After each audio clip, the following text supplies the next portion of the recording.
چنانچہ ہمارے اکابر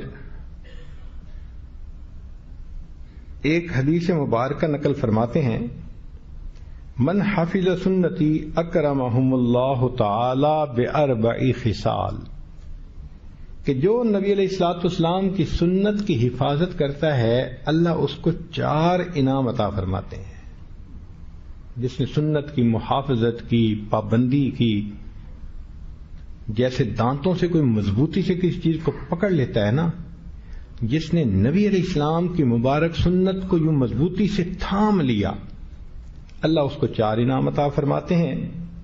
المحبت فی قلوب البررہ، پہلا انعام نیکوں کے دل میں اللہ اس کی محبت ڈال دیتے ہیں۔ جہاں وہ جاتا ہے سب اس سے محبت کرنے والے، اس لیے کہ لوگوں کے دل میں سنت کی محبت ہے، تو اتباع سنت کی برکت سے اس سے بھی لوگ محبت کرتے ہیں۔ دوسری بات، والہیبۃ فی قلوب الفجرہ، جو فسق و فجور میں لگے ہوئے ہوتے ہیں ان کے دلوں پہ اس کا رعب پیدا ہو جاتا ہے، ہیبت آ جاتی ہے۔ والسعۃ فی الرزق، اللہ رزق میں فراخی فرما دیتے ہیں۔ والثقۃ فی الدین، اللہ اس کے دین میں پختگی عطا فرما دیتے ہیں۔ تو سنت کی اتباع پر یہ 4 انعام بندے کو نصیب ہوتے ہیں۔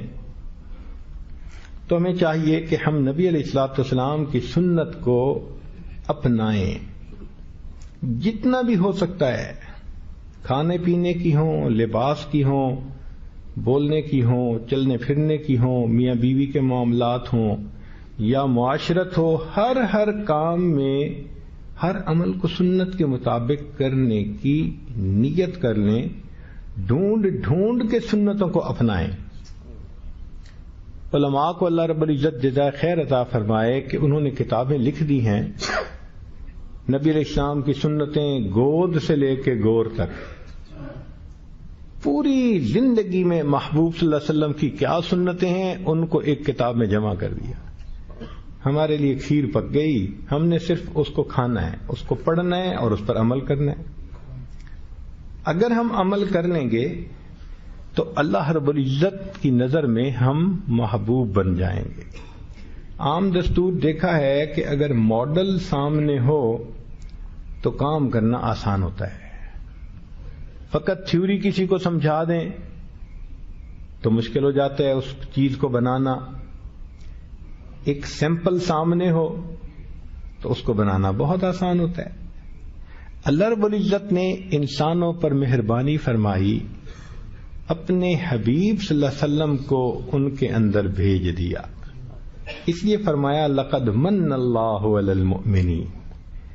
دیکھیں اللہ تعالیٰ نے انسان کو رزق دیا، احسان نہیں جتایا، ہوا دی انسان کو، سورج بنایا، چاند بنایا، دنیا کے اندر سبزیاں، پھل پھول، کیا کچھ انسان کو دیا، کسی چیز پہ احسان نے جتایا۔ ایک نعمت ایسی تھی کہ دینے والے کو بھی دے کے مزہ آ گیا۔ پروردگار عالم نے فرمایا لقد من اللہ علی المؤمنین اذ بعث فیہم رسولا، ایمان والوں پر اللہ رب العزت نے احسان فرمایا جب ان میں اپنے محبوب صلی اللہ علیہ وسلم کو مبعوث فرمایا۔ اتنی بڑی نعمت ہے یہ ہمارے لیے۔ اب کوئی بندہ بھی چاہے کہ اللہ مجھ سے خوش ہو جائے، آسان طریقہ، جو نبی علیہ الصلوۃ والسلام نے کیا وہ کر لے، جس سے وہ رکے اس سے رک جائے۔ جس طرح نبی علیہ السلام اللہ کے محبوب تھے، یہ سنت کی اتباع کرنے والا بھی اللہ کے پیاروں میں شامل ہو جائے گا۔ ہم نے دیکھا ہے کہ جب گوشت وغیرہ مذبح خانے میں کٹتا ہے تو اس پر مہر لگا دیتے ہیں، پھر اس کو ٹرانسپورٹ کرتے ہیں۔ اب راستے میں گورنمنٹ کے آفیسر چیک کر رہے ہوتے ہیں، وہ گاڑیوں کو روکتے ہیں، اس کو چیک کرتے ہیں کہ ایسا تو نہیں کہ کہیں پرائیویٹ سلاٹر ہاؤس بنا کے تو اس کو بغیر اپروول کے یہ لوگوں کو کھلانا شروع کر دیں۔ تو وہ دیکھتے ہیں جس چیز کے اوپر مہر ہوتی ہے اس کو جانے دیتے ہیں اور جس پہ نہیں ہوتی اس کو روک لیتے ہیں. قیامت کے دن بالکل یہی معاملہ ہوگا. ہر انسان کے عمل اللہ رب العزت کے حضور پیش ہوں گے. فرشتے اس پہ دیکھیں گے سنت کی مہر لگی ہے یا نہیں لگی. جس عمل پہ سنت کی مہر ہوگی سب قبول، سب قبول، قبول ہے بھائی قبول ہے. اور جس پہ سنت کی مہر نہیں ہوگی اس کو پیچھے ریجیکٹ کر دیں گے. بلکہ ہم نے تو دیکھا کہ بعض لوگوں کو بعض برانڈ پسند ہوتے ہیں، وہ اسی کی چیز لیتے ہیں. اس کو کہتے ہیں برانڈ لائلٹی، کہ کسٹمر اس برانڈ کا اتنا عاشق ہوتا ہے، کہتے ہیں مجھے یہ چاہیے.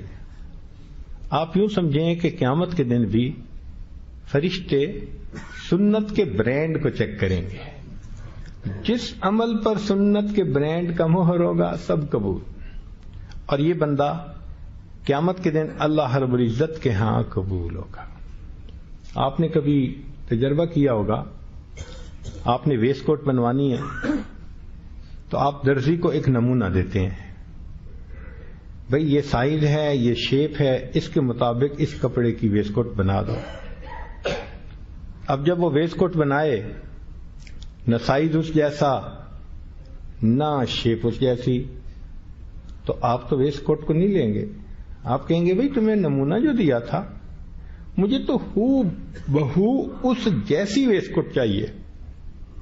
آپ یوں سمجھیے کہ اللہ رب العزت نے اپنے حبیب صلی اللہ علیہ وسلم کو دنیا میں بھیج کر ہمیں نمونہ دکھا دیا. میرے بندو، قیامت کے دن جب تم میرے سامنے آؤ گے تو مجھے ایسا نمونہ چاہیے. بن جاؤ گے تو قبول ہو جاؤ گے، نہیں بنو گے تو تمہیں رد کر دیا جائے گا.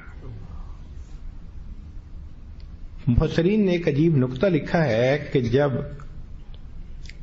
فرعون نے جادوگروں کو بلایا کہ موسیٰ علیہ السلام کے ساتھ مقابلے کے لیے آ جائیں، تو انہوں نے پوچھا بھئی اگر ہم کامیاب ہو گئے تو انعام کیا ملے گا؟ اس نے کہا انکم اذا لمن المقربین، تم میرے مقرب ہو جاؤ گے، یہ سب سے بڑا انعام ہوتا ہے قرب مل جانا. تو جادوگر تیار ہو گئے. اب اس زمانے کا دستور تھا کہ جب بھی دو مقابلے کے لیے لوگ ہوتے، پہلوان ہوتے جنہوں نے کمپٹیشن کرنا ہوتا، تو ان کو یونیفارم پہنائی جاتی تھی. پھر فرعون آتا تھا، ایک پروٹوکول تھا.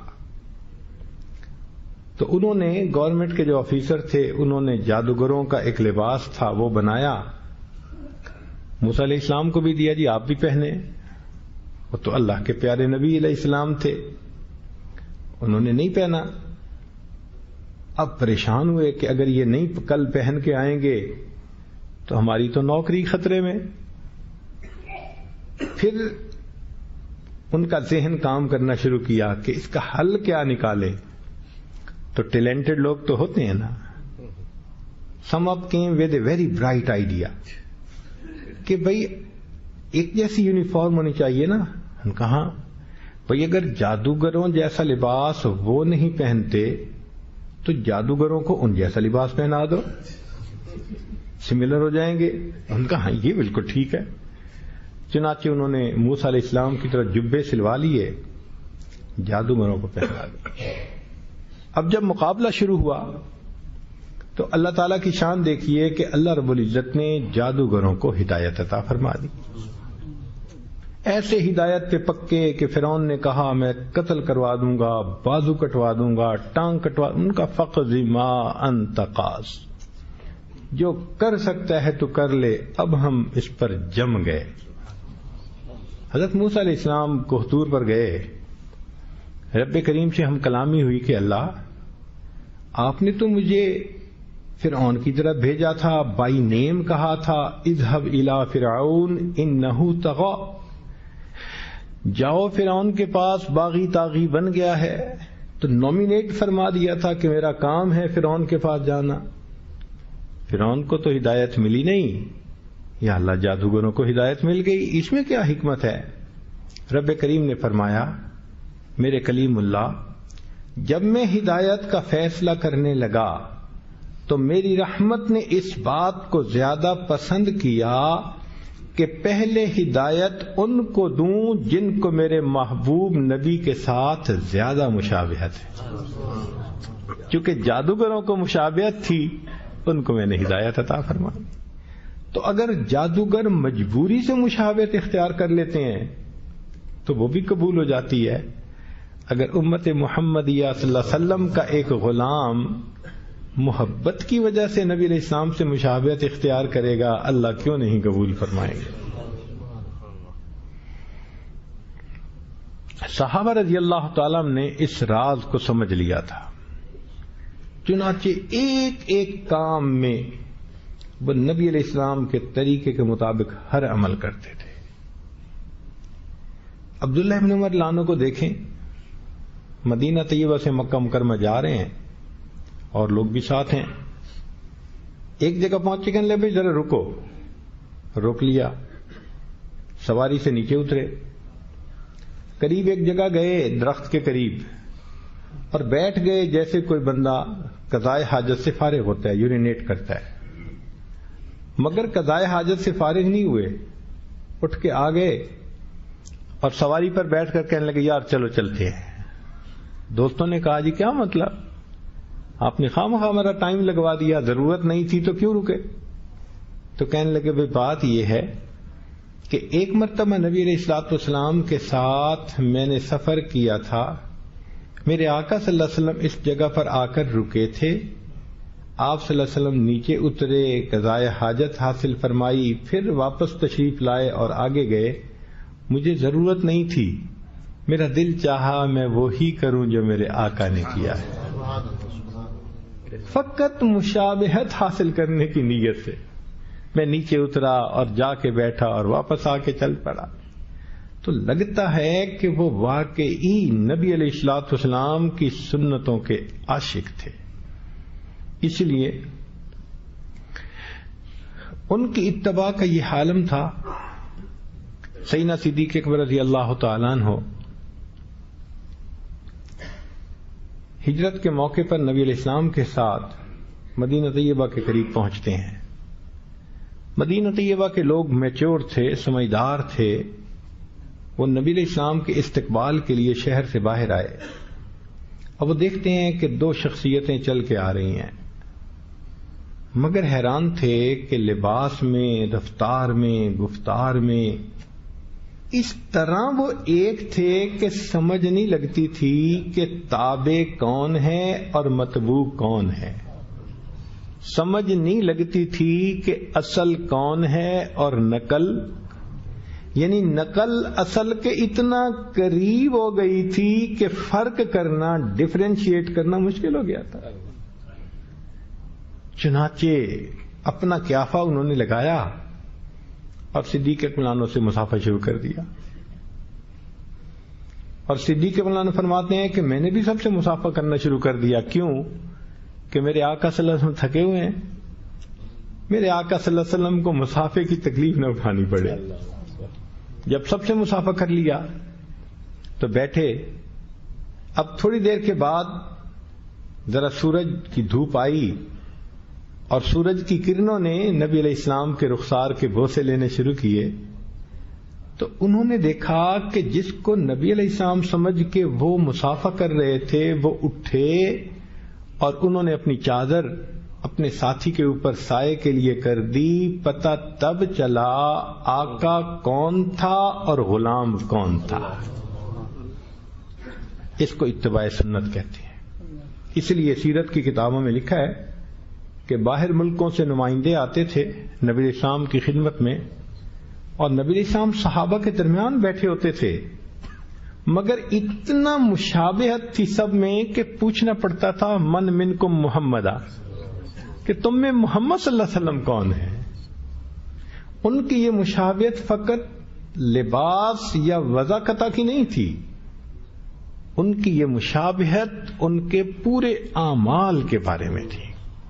چنانچہ اس کی دلیل سن لیجئے کہ ہجرت جب نبی علیہ الصلوۃ والسلام نے غار حرا میں کچھ وقت گزارا تو اللہ رب العزت نے وحی عطا فرمائی تو جبریل علیہ السلام کو اپنی اصلی شکل میں دیکھ کے نبی علیہ السلام پر ایک خوف طاری ہو گیا. یہ ایک طبعی سی چیز ہے، خلاف معمول کوئی چیز دیکھ کے انسان تھوڑا خوف زدہ ہوتا ہے.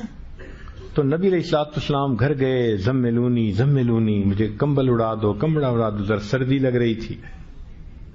تو خدیجہ الکبریٰ رضی اللہ تعالی عنہا نے کمبل اڑا دیا.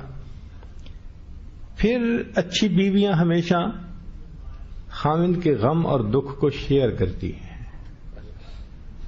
جب نبی علیہ الصلوۃ والسلام کمبل میں لیٹ گئے تو وہ پاس آ کر بیٹھیں اور پیار سے پوچھنے لگیں کہ اے اللہ کے حبیب صلی اللہ علیہ وسلم، آپ کیا محسوس کرتے ہیں؟ تو نبی علیہ السلام نے فرمایا کہ مجھے لگتا ہے کہ جیسے مجھے موت آئے گی، میری موت آ جائے گی. تو انہوں نے آگے سے جواب دیا کلا، ہرگز نہیں، واللہ، اللہ کی قسم، لا یخزیک اللہ، اللہ آپ کو رسوا نہیں فرمائیں گے. کیوں؟ انک لتصل الرحم، آپ صلہ رحمی کرنے والے ہیں. وتحمل الکل وتقسم المعدوم وتعین علی نوائب الحق. انہوں نے کچھ نبی علیہ الصلوۃ والسلام کی اچھی صفات گنوائیں.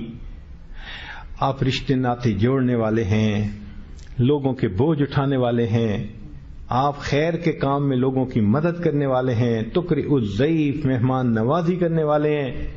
آپ کے اندر تو اتنی خوبیاں ہیں، اللہ آپ کو کیسے ضائع کر دیں گے؟ یہ سپورٹ ہوتی ہے، مورل سپورٹ جو بی بی نے اس وقت دی. تو نبی علیہ السلام کے دل کو تسلی ہو گئی.